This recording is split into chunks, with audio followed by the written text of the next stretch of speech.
Hello, Mario here. So today I want to introduce you a new word. Actually, it's a new concept. This concept is a story space.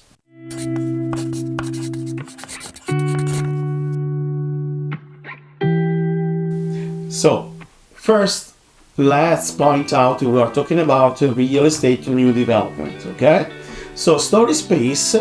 It's a new way to create a narrative in your marketing communication to share the developer vision about a new project. Let's say renderings are not enough, okay? So it's important part, is the most important part of the visualization tool for sure. You need to visualize what is the vision of the new project, but it's not enough, okay? Most of the time renderings showcase, they don't tell any story, but there is a way to actually make them to tell a story.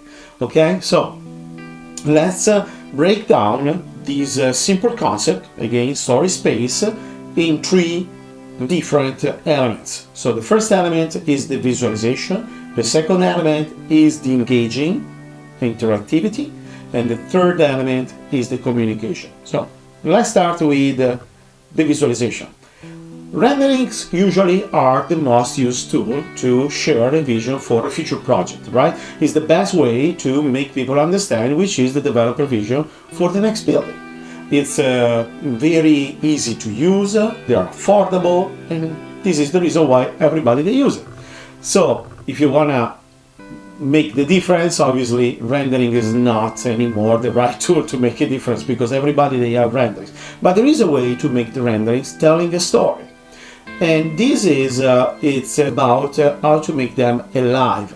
So the elements to make a rendering telling a story are can break down in subcategories. So the first one is the realism. The second one is the human presence. And the third one is the accuracy of the details. Okay? So let's start with the realism. So rendering should be the representation of the future project, right? In order to be a representation that is not just a piece of image, they should actually represent the real look of the final product that you deliver in 2-3 years from now when you order this rendering. It's important that rendering feel real. It's important that rendering has the right lighting, the right shadow, the right size of the texture. But this is a technical fix, okay? If somebody doesn't know much about renderings, just looking at one of them, they can understand, okay, this one looks fake, this one looks real.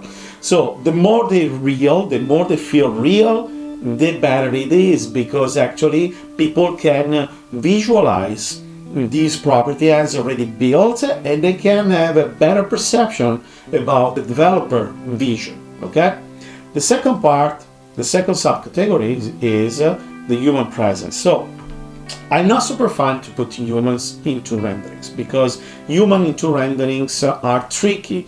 Usually they are out of context, usually there are fake, they look like cartoon, they look like in the weird position, in the weird acting. This is just because modelers use normally libraries of people because they are very complex to model people. Nobody they want to do that, obviously, to reducing cost, and this means they have to optimize what they find around in libraries and put them into your renderings, and most of the time they don't match. I'm a super fan of placing into renderings the presence of humans without placing humans, and that means, for example, if your rendering is about a kitchen, make the kitchen with something on it, like food or some pots or glasses, like a human just use it, obviously clean and ordered, but assume the presence of humans into the property without showing them. This is the same for a living space or for a bedroom. Just a perfect bed, it doesn't work. You should have a bed that looks like people just woke up and they just use it, okay, for sleeping, obviously. But it should be in the context of a lived space. So again, this is just my suggestion. Don't place human into your render, even when they are outside, but place the presence of humans, okay? I see many times, for example, exterior renderings with 100 people around they are completely disconnected to each other. People, they dress in different seasons, people acting weird, because many times developers and modelers think that more people, the more they are real, but actually you get exactly the opposite. Presence of humans is the right way to go to make renderings feel live and feel human without showing any human, okay? And third is the attention to the details. So this means even small details like flowers on a desk or something on the coffee table, telling a story. It's not just about the story in this case, but also the targeting, because if you want to target some specific demographics, student or seniors or young professional, these elements, they play a huge role. Placing a tablet or laptop in a certain position make them more connected to this vision and to these visualization tools, okay? Using something that make the people, make it, for example, student in student living with the right staging, with the right elements sparse around, make them feeling more welcoming because it's a place built for them. Back to the story space, we clarified the visuals. Now let's clarify the engagement, the interactivity. So renderings are just images, right? So you put them on it, social media, website, wherever you want. People look at these images and they keep scrolling, okay? Because they are just images. We want people actually dive into it. That would be awesome, right? You have an image and you say, okay, I want to dive into these images and learn more, explore more. This is usually, I don't know if it came up in your mind, but in my mind immediately came up a virtual walkthrough, a 3D walkthrough. So suppose that you have a rendering of a living, jump into it and look at the other side and look at the kitchen, or be able to walk into the bedroom, make these more engaging. So that means it's not something that I scroll immediately, but it's something that I want to interact with. I start clicking, zoom in, look around, and this is time spent without knowing that you are educating me about the developer vision, about the final deliverable when this building will be built. So the engagement and the interactivity, whatever they come, okay, it can be a 3D model of the building, it can be a 3D walkthrough, it can be an interactive floor plan. Engagement is the best way to educate people without asking them to read a huge paragraphs of specs or other stuff. Because this is the way people interact right now, okay? The span of attention is minimal right now, and the only way to get attention is to give them in advance tools that are pleasant to use, easy to use, user-friendly, but in the same time educate them about the vision that you have. Third part is communication.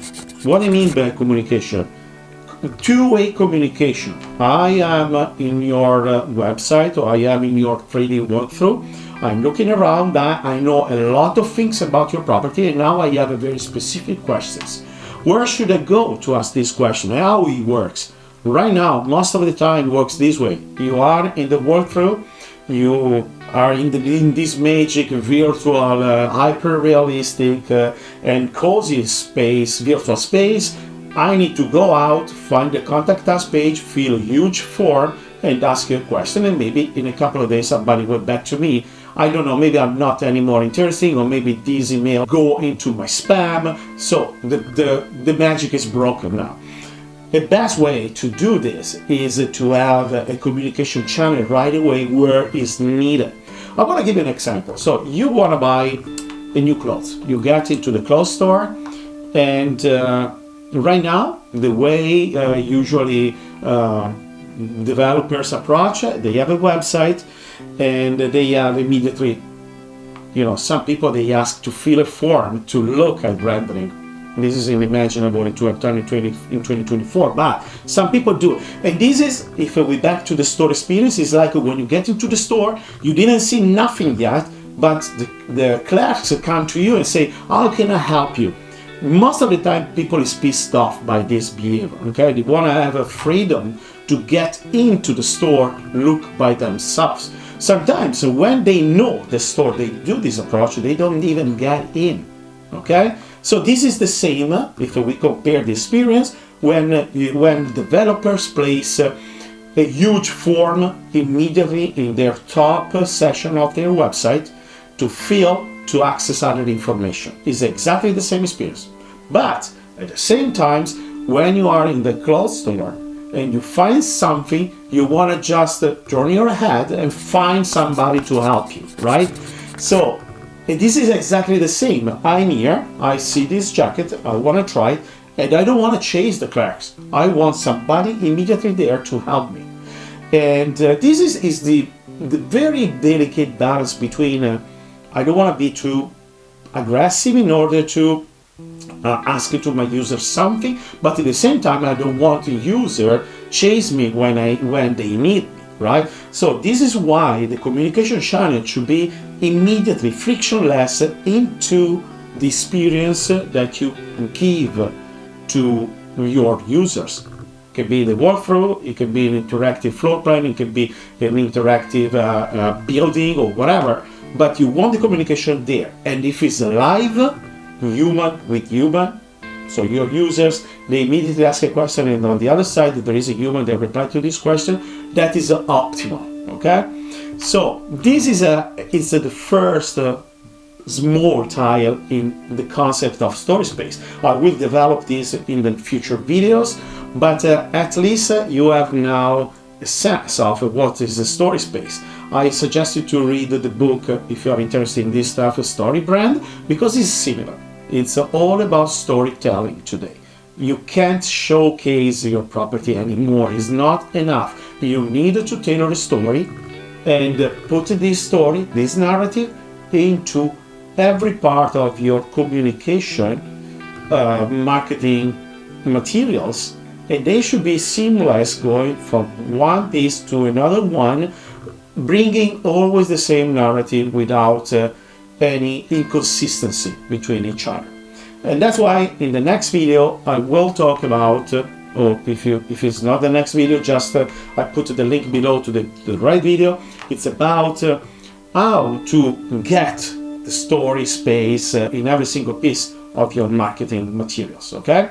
If you like this type of content, please subscribe to my channel and please click the bell button to get notified when I launch a new video, and see you in the next one. Bye.